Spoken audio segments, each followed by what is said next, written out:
सुख और दुख का रहस्य बहुत समय पहले की बात है।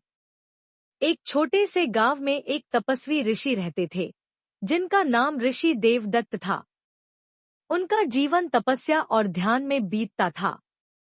उनका आश्रम एक बड़े वन के बीच था, जहां वे प्रकृति के जीव जंतुओं के साथ रहते थे।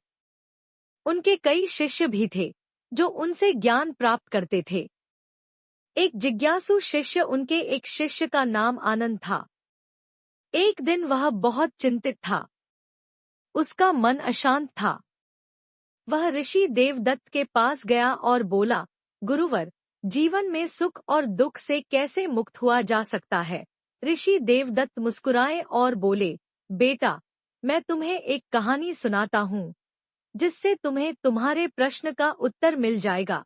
राजा हरिनारायण की कथा बहुत समय पहले की बात है। एक प्रतापी राजा था, राजा हरिनारायण। वह बहुत बुद्धिमान और न्यायप्रिय था। उसका राज्य बहुत समृद्ध था, लेकिन एक चीज उसे हमेशा परेशान करती थी। जब भी वह बहुत खुश होता, कुछ ही समय बाद कोई न कोई समस्या आ जाती और वह दुखी हो जाता। और जब वह दुखी होता, तो कुछ ऐसा होता जो उसे फिर से खुशी दे देता। राजा इस चक्र को समझ नहीं पा रहा था। एक दिन उसने अपने राजगुरु से पूछा, गुरुदेव, क्या कोई ऐसा उपाय है जिससे मैं सुख और दुख दोनों में समान रह सकूं? एक जादुई अंगूठी राजगुरु मुस्कुराए और एक विशेष अंगूठी बनवाई। उस अंगूठी पर लिखा था, यह समय भी बीत जाएगा। राजगुरु ने राजा से कहा, रजन, जब तुम बहुत प्रसन्न हो, तब इस अंगूठी को देखना, और जब तुम दुखी हो, तब भी इसे देखना। तुम्हें अपने प्रश्न का उत्तर मिल जाएगा। राजा हरिनारायण ने उस अंगूठी को पहन लिया।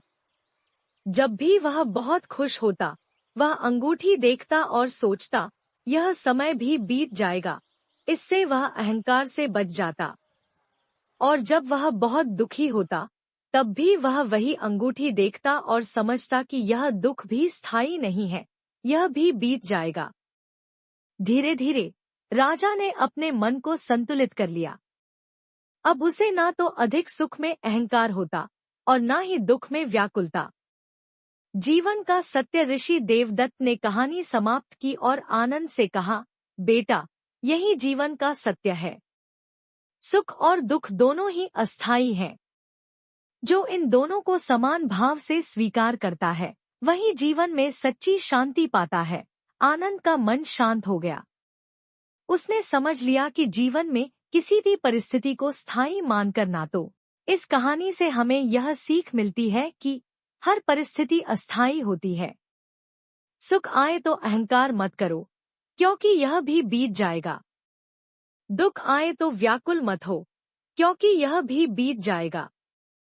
सही दृष्टि और संतुलित मन से ही जीवन में सच्ची शांति मिलती है। जो व्यक्ति जीवन के इस सत्य को समझ लेता है, वही वास्तविक रूप से सुखी हो सकता है।